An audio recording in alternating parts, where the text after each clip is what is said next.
It's time for What If Wednesday. What if, instead of having you on this radio station, there was somebody else? All right, John. 3 questions on a Wednesday. What is on your rundown, my man? All right, what if Gavin Newsom's lack of response to the LA riots was intentional to manufacture the conflict with Trump? Then he has totally misread the country. If he is that foolish to screw up his response to these LA riots, anti-ICE riots, as a way to make up and manufacture a conflict with Trump, then he has not learned any lessons from 2024. The guy hasn't learned any lessons in 20 years of being in political office, as far as I can tell anyway. And he can't be that bright of a guy. He looks good.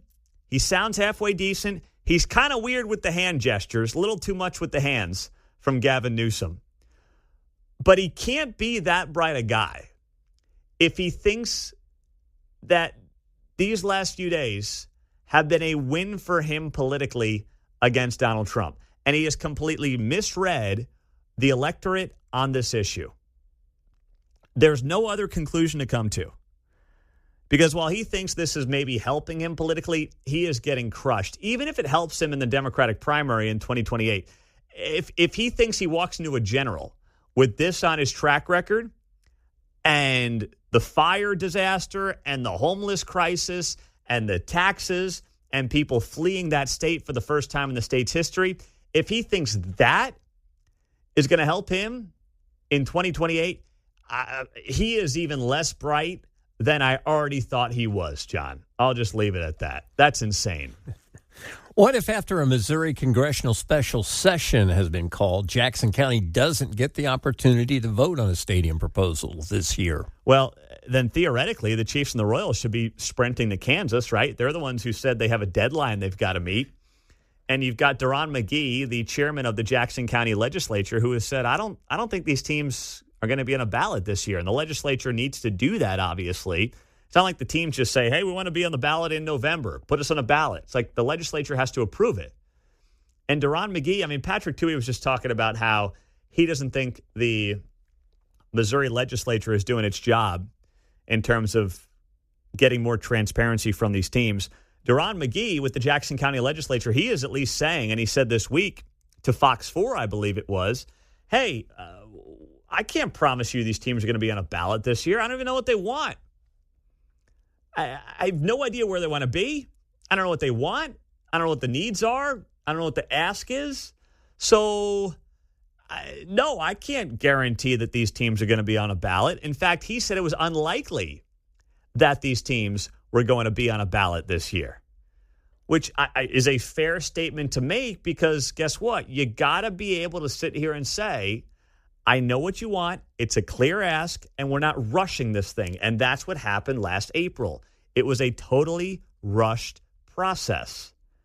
You had the Royals negotiating land with business owners while people were going to the polls last April.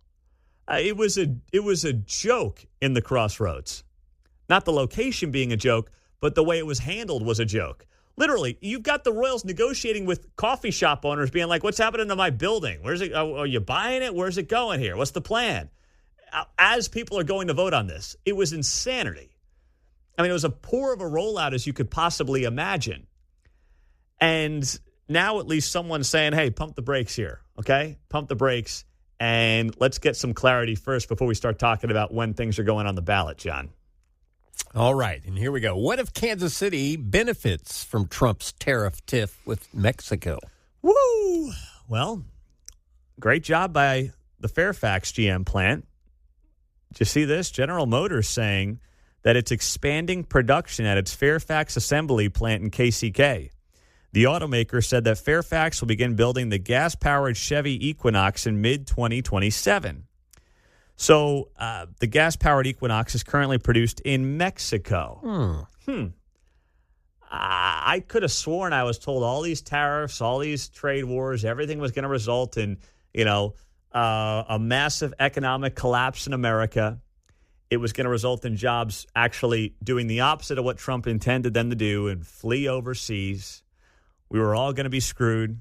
Inflation was going to skyrocket. That also didn't happen this morning when the inflation number came out below expectations, 0.1% month over month in May, and it came in at the number 2.4% year over year. I was told none of this was possible, and there was certainly going to be no economic benefit. Instead, it was the sky is falling, we're all going to die. And now you've got the GM Fairfax plant adding jobs and building more vehicles right here in KCK. Currently producing one vehicle, will be producing 3 by 2027. The Chevy Equinox, the EV Chevy Equinox, and the Chevy Bolt EV before the end of the decade.